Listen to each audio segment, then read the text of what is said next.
what we've really seen over the past 2 months, babies being thrown out with the bathwater, it's been market capitulation. And so what we're saying is that there are idiosyncratic stories that have been unfairly penalized in this. And what we've seen so far during tech earnings is that a lot of these companies are the ones that are not only beating but able to raise expectations and seeing quite a minimal impact from tariffs.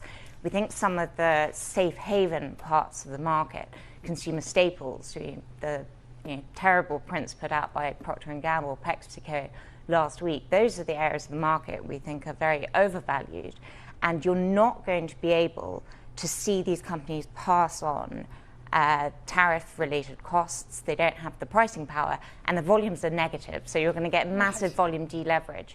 So to your question about whether this AI story is intact, all of the markers that we've heard so far from CEOs really up and down the tech stack point to that very much being the case. Everything has a price. NVIDIA trading at 23 times projected earnings over the next 12 months. That's below its 31 times multiple that it had at the beginning of the year. Meta trading on 21.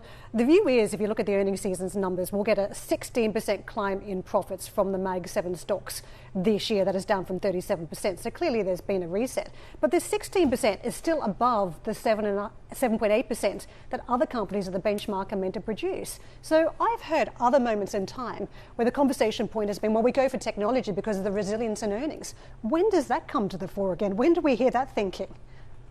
So I think that the Mag 7 are a very differentiated pile of companies, and we like some of them, we don't like some of them. I do still think underneath the hood of the Magnificent Seven, you can pick out those companies that do have resilient earnings. Last week we heard from Amphenol. I think this has been the highlight company so far of reporting season for me so far.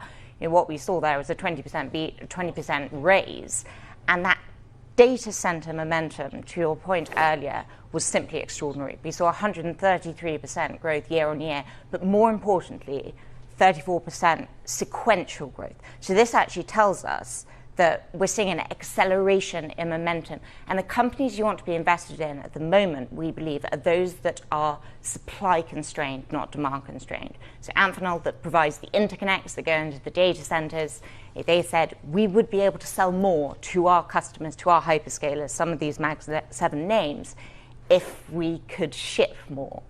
When you're in that situation, you've got pricing power. When you're in that situation, the revenue momentum on the top line is enough to absorb any supply chain shock.